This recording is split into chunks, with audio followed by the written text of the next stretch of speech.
wabarakatuh. Alhamdulillah.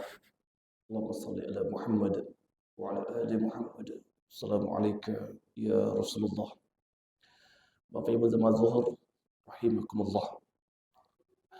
Kita sudah membahas tentang nama Allah, Asmaul Husna, Ar-Rahman. Ar-Rahman adalah Allah Maha Penyayang kepada semua makhluknya. Tanpa kecuali semua makhluk Allah pasti disayang oleh Allah. Semua manusia dapat Ar-Rahman. Manusia ada yang sholat, ada yang tak sholat, dapat Ar-Rahman, disayangi oleh Allah. Orang beriman, orang tak beriman, disayangi oleh Allah. Berbeda dengan Ar-Rahim. Ar-Rahim itu Allah jelaskan di dalam Quran surah Al-Ahzab 43.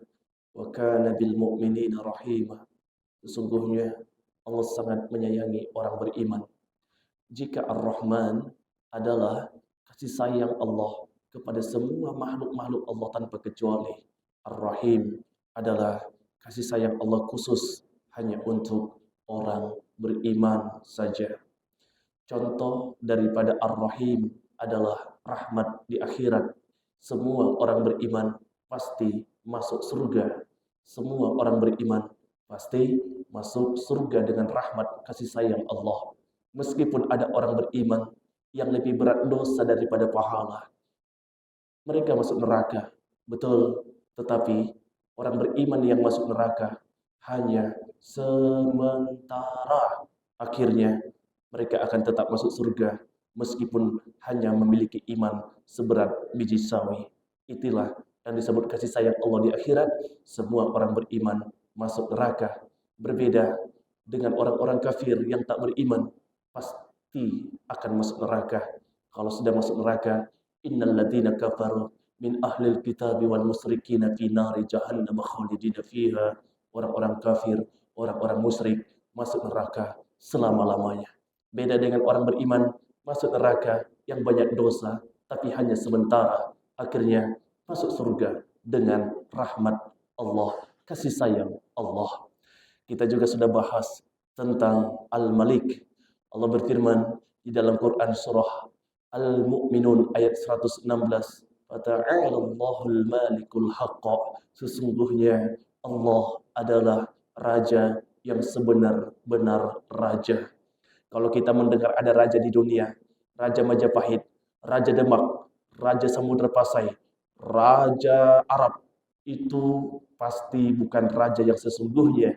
Itu pasti raja icak-icak. Karena raja yang sesungguhnya adalah Fata'alallahul malikul haqqa. Raja yang sebenar-benar raja adalah Allah Subhanahu wa ta'ala.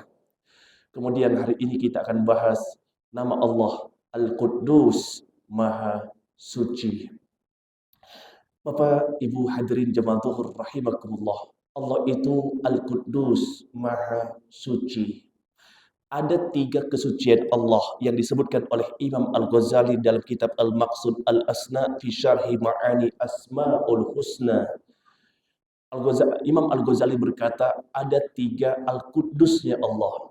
Yang pertama, zat Allah itu Al-Quddus, suci zat Allah. Yang kedua adalah sifat Allah itu suci. Dan yang ketiga adalah perbuatan Allah itu suci. Berarti ada 3 kesucian Allah. Pertama, zat Allah suci. Kedua, sifat Allah suci. Yang ketiga, perbuatan Allah suci. Yang pertama adalah zat Allah suci. Maknanya apa? Bahwa yang pertama, zat Allah suci daripada kelemahan-kelemahan. Tak mungkin Allah itu lemah. Allah itu maha kuat. Allah itu Al-Aziz, maha kuat. Allah itu adalah maha mulia. Tak mungkin Allah memiliki cacat. Tak mungkin Allah memiliki kekurangan. Karena zat Allah itu suci daripada kekurangan dan cacat-cacat. Beda dengan kita, manusia, sesempurnanya manusia, pasti ada kurangnya, pasti ada cacatnya. Ketika kita mengatakan, ganteng sekali dia, pintar sekali dia, kaya sekali dia, tapi selalu ada tapinya. Tapi hidungnya pesek, tapi kakinya pincang, tapi dia itu pemarah. Itulah manusia, tidak suci. Tapi Allah itu adalah suci zatnya daripada cacat, daripada kelemahan-kelemahan.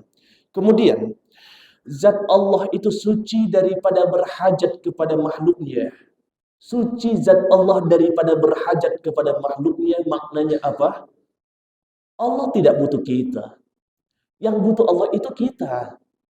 Kita sholat bukan hajatnya untuk Allah. Manfaatnya bukan untuk Allah. Kita sholat manfaatnya untuk kita. Kita beribadah untuk kita, bukan untuk Allah. Inna salata tanha 'anil fahsya'i wal munkar. Salat itu mencegah kita dari perbuatan keji dan mungkar. Semua manusia di dunia ini salat 5 waktu tidak akan menambah kebesaran Allah karena Allah sudah maha besar. Dan sesungguhnya jika semua manusia di muka bumi ini salat 5 waktu tidak akan menambah kebesaran Allah karena Allah sudah maha besar dan maha mulia. Sesungguhnya jika semua manusia di dunia ini seperti Nabi Muhammad, maka Allah tetap mulia, Allah tetap perkasa. Dan sesungguhnya jika semua manusia di dunia ini seperti Fir'aun, Allah tetap mulia, Allah tetap perkasa, tidak akan membuat Allah hina. Karena Allah Maha Suci daripada berhajat kepada manusia. Kita berzikir untuk kita sholat untuk kita haji untuk kita beribadah untuk kita. Hadirin Allah cintai, Allah Maha Suci zatnya daripada berhajat kepada manusia. Allah juga Maha Suci zatnya daripada serupa dengan makhluknya. Tak mungkin zat Allah itu serupa dengan makhluknya.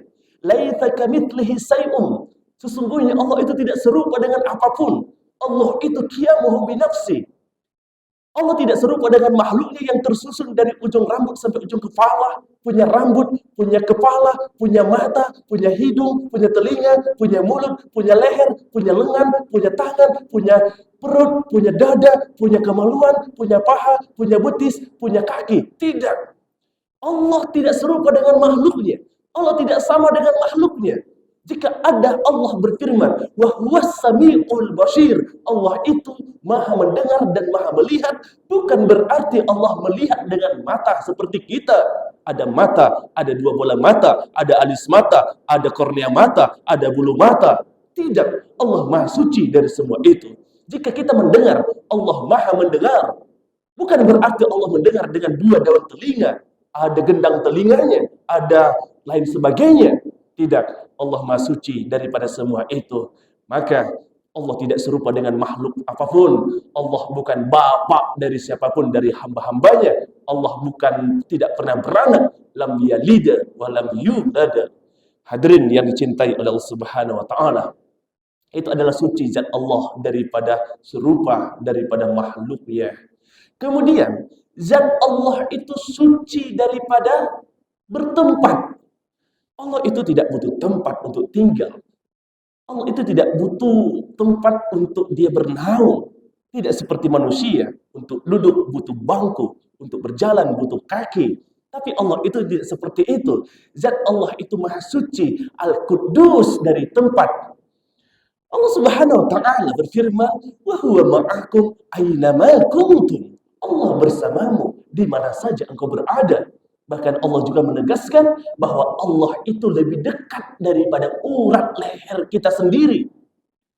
Maka hadirin Allah cintai, Allah tak butuh langit untuk tempat tinggal. Karena Allah yang menciptakan langit, Allah yang menciptakan arsy, Allah yang menciptakan gunung, Allah yang menciptakan bumi, Allah yang menciptakan laut, Allah yang menciptakan alam semesta. Sehingga Allah itu qiyamuhu binafsihi, berdiri sendiri, tidak butuh makhluknya, tidak tergantung pada makhluknya. Karena zat Allah Maha Suci daripada tempat. Allah itu wujud illa makan, Allah itu ada tanpa tempat. Jika kita berkata Allah tinggal di langit, sedangkan Allah itu lebih dahulu ada daripada langit. Sehingga jika ada pertanyaan bahwasanya di mana Allah, maka jangan kita jawab Allah berada di langit. Tidak, Allah yang menciptakan langit. Jika dulu sebelum langit diciptakan, Allah tinggal di mana? Sebelum arsy diciptakan, Allah tinggal di mana?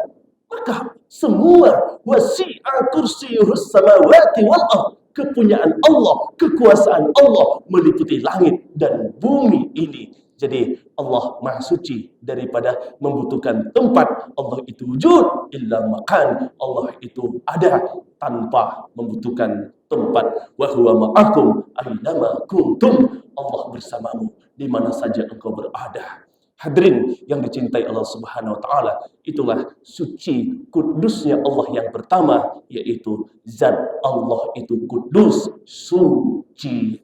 Adapun yang kedua adalah sifat Allah suci, yang ketiga perbuatan Allah suci. Penjelasannya insyaallah akan kita jelaskan pada kesempatan-kesempatan yang lain. Terima kasih atas segala perhatian. Semoga iman kita semakin benar, takwa kita semakin tinggi, dan mudah-mudahan wala tamutunna illa wa antum muslimun, dan janganlah kita mati kecuali dalam iman yang benar. Billahi taufiq wal hidayah. Assalamualaikum warahmatullahi wabarakatuh.